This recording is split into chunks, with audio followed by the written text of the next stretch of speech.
almusal ang usapan, isa ang longganisa sa Bumibida. Iba-iba ang timpla depende kung saan ka sa bansa. Pero dito sa Pangasinan, may isa ding tumatatak, ang longganisa ng San Quintin. At dahil pista ngayon dito, syempre hindi tayo papayag na hindi ito matikman.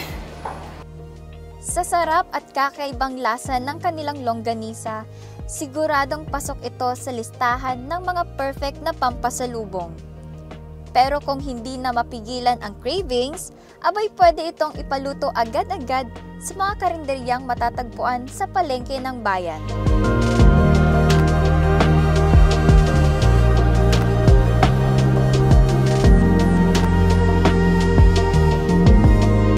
Hello po Ate Chon, magpapaturo po ako kung paano iluto ang longganisa ng San Quintin. Ito, unahin mo muna, ano mo muna siya ng mainit na tubig. Dire-diretso lang po yung halo. Tapos, tusok-tusokin mo para maalis yung kanina.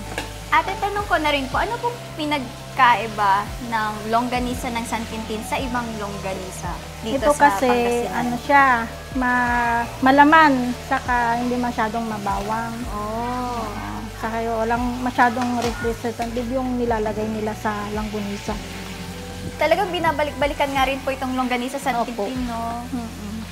Kaya nakaka-excite po matikman ang longganisa ng San Quintin. Mainit, malasa, at lutong bahay. Isang tikim pa lang, uuwi ka ng may bitbit na kwento at busog na tiyan.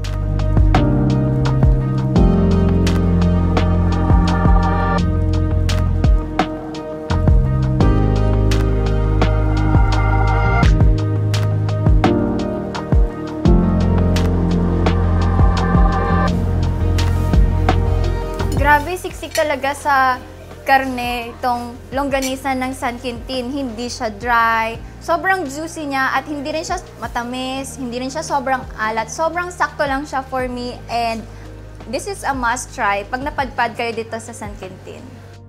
Sa bawat kagat ng longganisa, damang-dama mo ang kultura at kasaysayan ng lugar.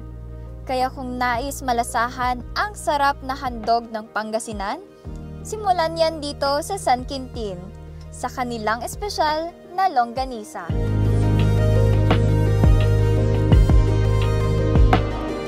Maliban sa kanilang kilalang longganisa, tuwing pista ay sadyang buhay na buhay ang buong bayan. Pinakamakulay sa plaza, ang sentro ng pagdiriwang. Kung saan dagsa ang mga tao at kabi-kabila ang mga pagkain. Tanaw pa lang ay nakakagutom na. Isang patunay na walang kapantay ang saya at sarap ng kapistahan sa bawat sulok ng Pangasinan. Sa dami ng pwedeng kainan tuwing kapistahan sa bayan ng San Quintin, hindi ka mauubusan ng masasarap na pagpipilian. Fiestang-fiesta sa panlasa.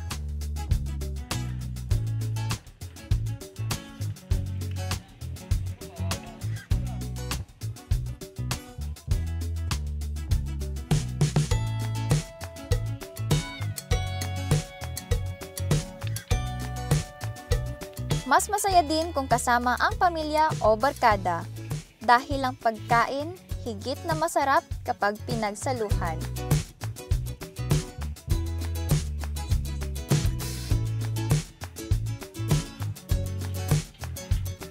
Hindi ko pinalampas ang hinahanap-hanap na ihaw. Amoy pa lang, panalo na!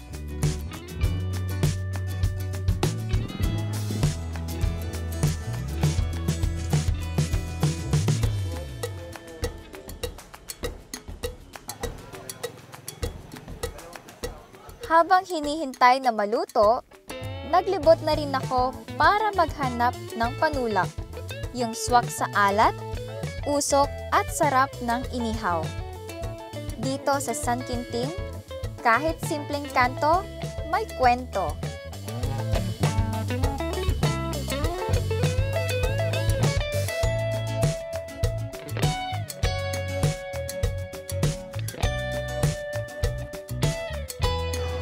Fiesta talaga dito sa Pangasinan. Marami kang makikitang kainan sa gilid-gilid.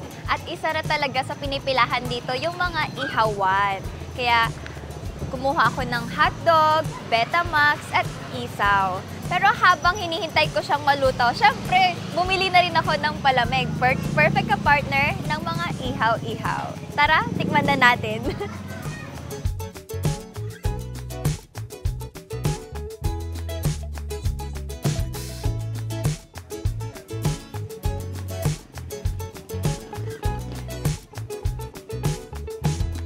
Iba talaga ang ngiti kapag lokal na pagkain na ang dumadampi sa lobby.